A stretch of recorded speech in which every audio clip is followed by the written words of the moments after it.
Hey, John with Dogfin Studios, and we're back here again with the one and only David Ellifson. Let's see if this camera actually works. There it goes. There he is. David, how are you today? Thank you so much for coming and being on the show today. You are one of the most legendary bass players that we know of. Okay. We know you mostly from Megadeth. Right. We know you have a whole other ton of projects that you've done. We're curious about how you even got started in the music industry. What brought you there? Was bass your first instrument? Are there other things that you like to play? Tell us a little bit about your musical background. Yes to all those questions.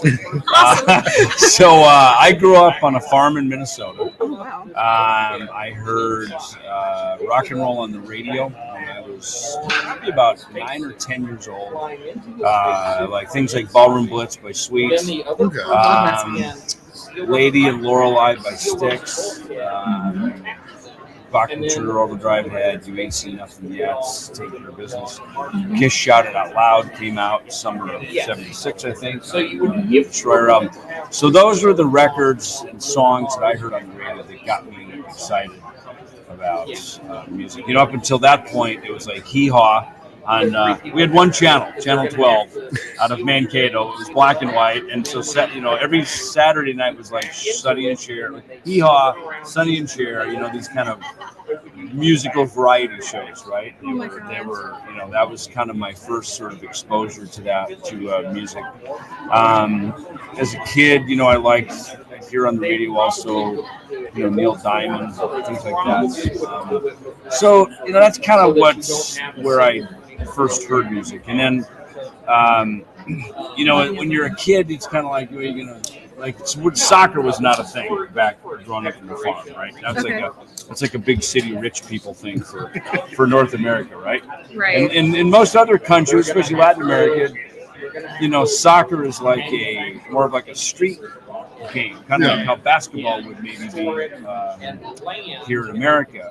So it's funny that soccer just caught on recently, but I wasn't that much into sports. I played baseball, softball, a few things. So music kind of became my thing I got exposed to, mostly from my mom. She sang in the church choir. She had a real musical talent. So I took up piano lessons. Wurlitzer organ. Mom and Dad had just bought. Wow. Which was kind of fancy, to be honest with you. Yeah. My mom played piano. She sang. Then I took up tenor saxophone in 5th grade. Not that I really wanted to play orchestra band, but it just was the coolest looking instrument in the band, so I figured, all right, I'll take that. But then once I heard rock and roll on the radio, that's really, because then that kind of followed suit, right? Then I was like, okay, no, that's music I can get into. Okay. And so that was the pursuit. So it's kind of like the good Lord went Shazam, you, my son, shall play the bass, and I just got, and I don't even know why the bass and I the guitar, I like the look of it. It was cool. 4 fat strings, it was longer. I thought electric guitar was so cool. I was just bitching, Yeah, of course. Some kids were into cars. I was into guitars, So I got a bass.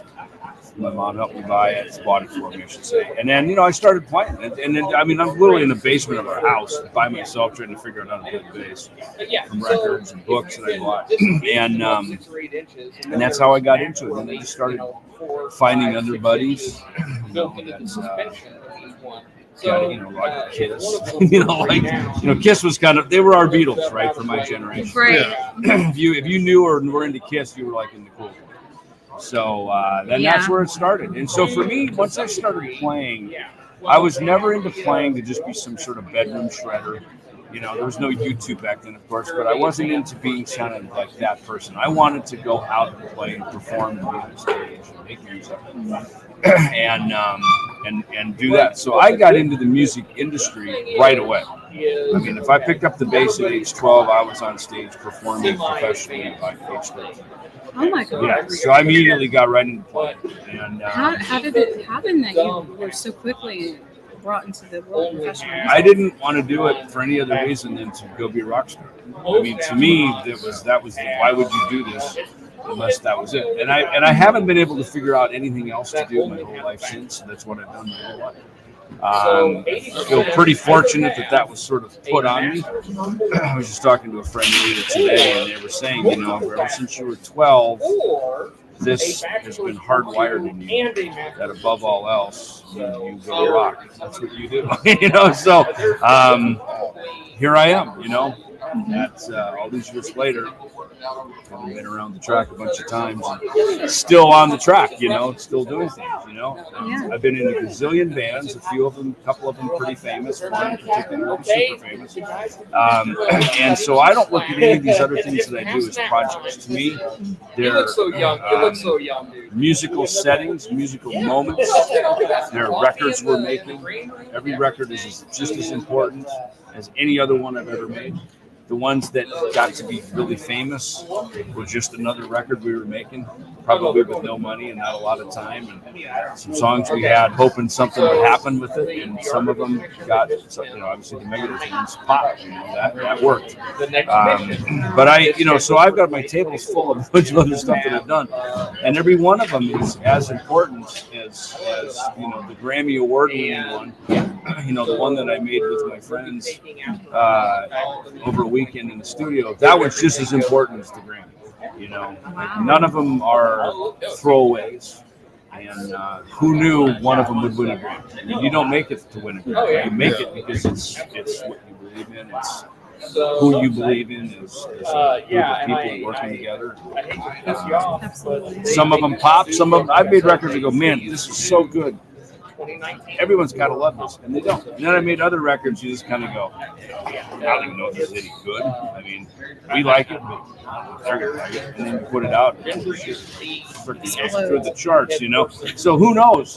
Who knows what people want? So you don't make records for people; you make them for you. And and then once you put it out, now it's for them.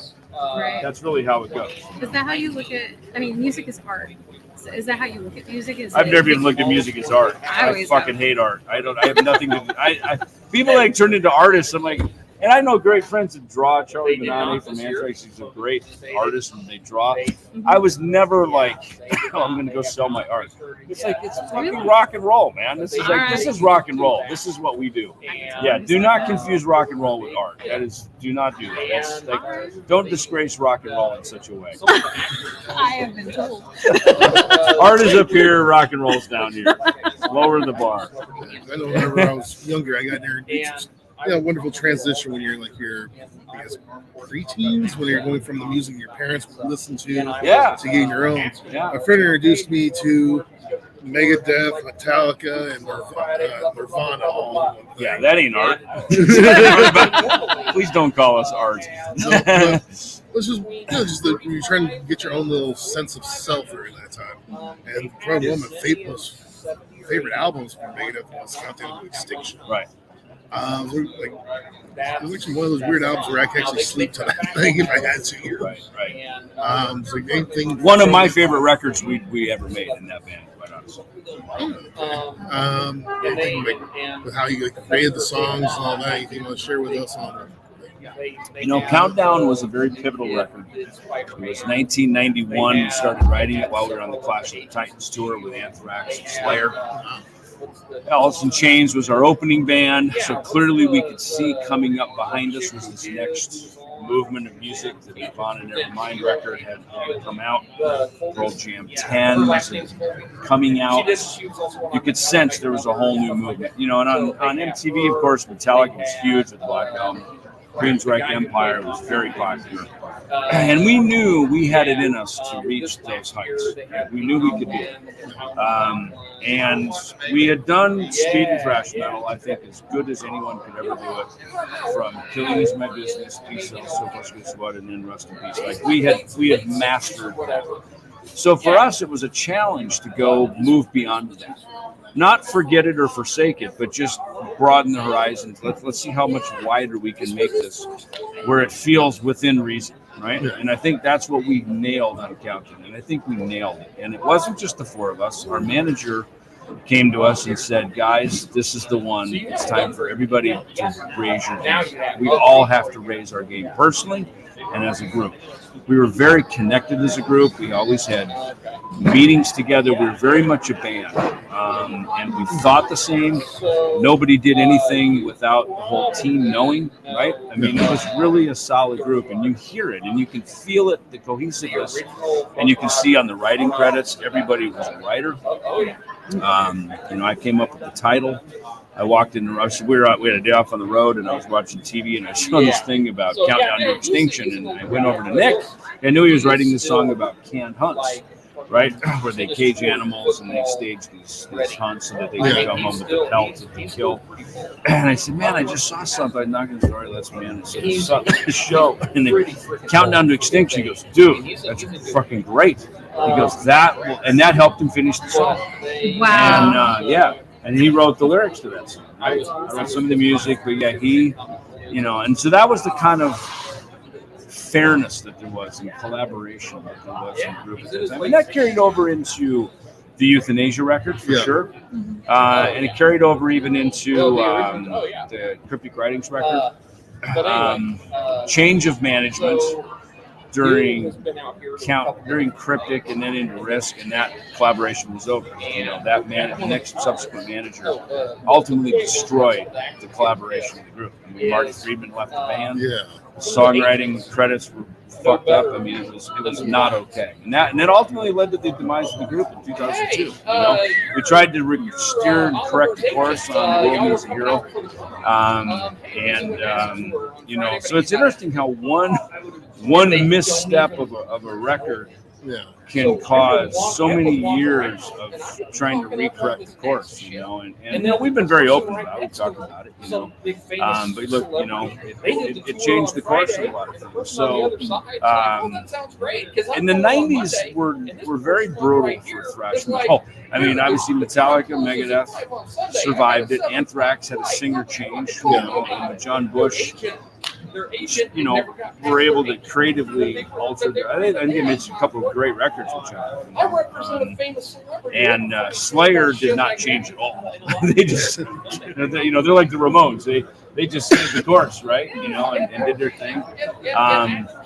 Testaments, a lot of bands. It was a struggle, for them. And finally, by the time around the 2000s, with the new turning of the tide, like the Lamb of God and Killswitch Engage, and a new crop coming in, sort of pointing to say, hey, we're Megadeth, Metallica, Anthrax, Testament, like we're fans of that. That sort of brought popularity back to what we were doing. I mean, Nick Benz always used to say, he goes, maybe we should just break up, change the name of the band or just break up and form under a new name. Not that Capitol Records would have allowed that, but we were under contract with them. But it was just such the 90s because of the backlash from Seattle music, and then new metal, and then it was just a new crop. That came in. Creed came in, and Godsmack, Esther. There's things reinvent themselves. They don't stay. But the fact of it is that if you didn't make your mark back in the day, it's pretty rough right now to make your mark in rock and roll. Because playing the guitar isn't as cool for young kids as it was when we were growing up. It just isn't. People want to go see EDM. They want to hear electronic music. This podcasting. I mean, there's other things people are into now besides picking up a guitar and growing your hair and wanting to be a rock star. That's people are into sports heroes. People who invent Facebook. Tesla. Like those are the rock stars now. You know what I mean? Electric cars. Whatever, so the whole kind of version of a rock star isn't just the someone with a guitar anymore. It's moving into different areas of life. Well, the last thing we just like to ask you is what musical collaborations are you currently working on? Is there anything that you'd like to share with us that you're promoting or working on? So me and Jeff Young, who's on the So Far So Good SWAT record, he and I had a collaboration that happened kind of accidentally at the Whiskey in Hollywood back in May.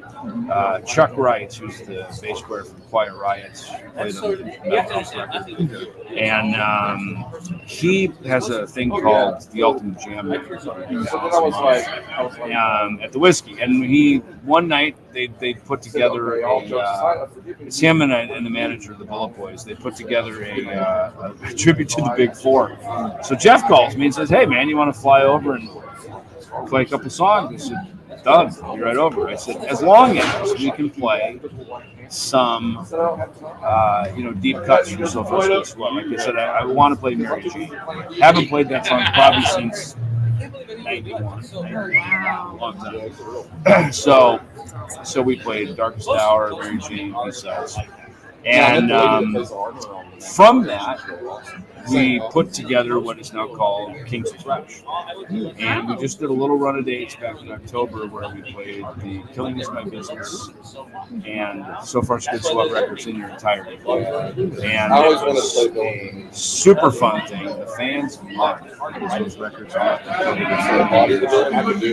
and so that's one of the things that's now up and running. And we've got some more activity coming up here in the new year that we're going to be announcing.